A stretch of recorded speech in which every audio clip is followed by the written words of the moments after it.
News update na naman po tayo ngayon mga ka-YouTube at mga ka-Facebook. Update po tayo sa naging sagot ni Pangulong Bongbong Marcos sa sinabi ni dating Pangulong Duterte, patungkol sa isyu ng Cha-Cha at ng palagiang paglabas ng bansa ng ating kasalukuyang Pangulo. Narito po ang ilang mga impormasyon na atin na namang nakalap, at ang mismong interview kay Pangulong BBM.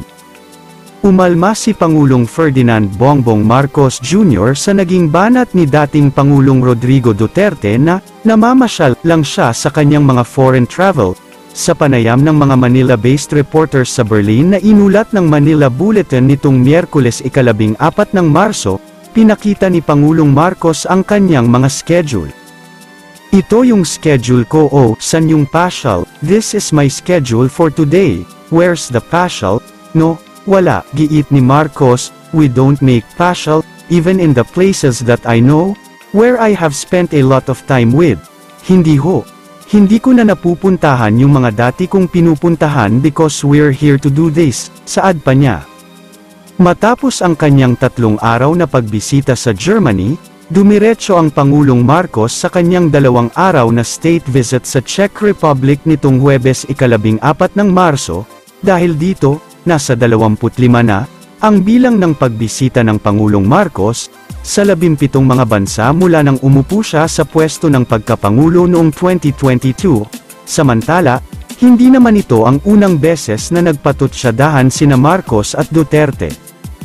Noon lamang ika-28 ng Enero, iginiit ni Duterte na bangag at drug addict umano ang Pangulong Marcos.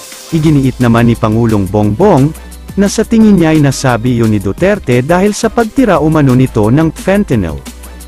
At ngayon, narito po ang mismong interview kay Pangulong Bongbong Marcos, pakinggan po natin. Ito yung schedule ko. Saan yung pasyal? This is my schedule for today.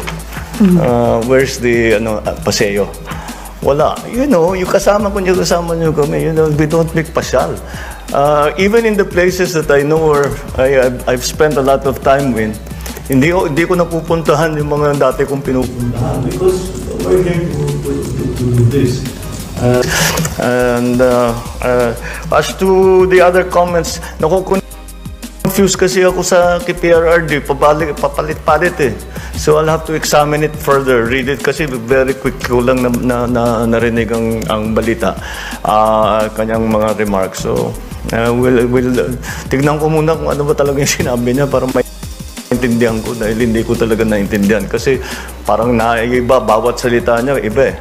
So we'll try to make sense of it. Well, yes, we will of course wish him a happy birthday and many happy returns. At talaga namang that is, tayo mga Pilipino, ginagalang natin yung mga very important occasions na ganyan.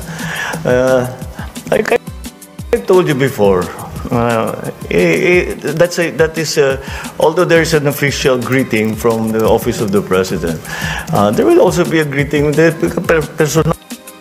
Ko namang kilala si PRRD. So, yeah, like I've told you many times before, hindi ako na member personal. Para sa akin, hindi naman madali, pero nahihiwalay ko yung trabaho at saka yung personal. So, I don't see a problem there. Ano po ang inyong masasabi sa sagot na ito ng ating Pangulong BBM mga ka-YouTube at mga ka-Facebook? Comment nyo lang po ang inyong saloobin. Kung nagustuhan nyo po ang videong ito, paki-like and share na lang po. At kung hindi pa po kayo nakasubscribe sa aming channel at naka-follow sa aming page, pa-subscribe at follow na lang din po. Paki-click na rin po ang notification bell para updated po kayo sa susunod pa nating mga balita.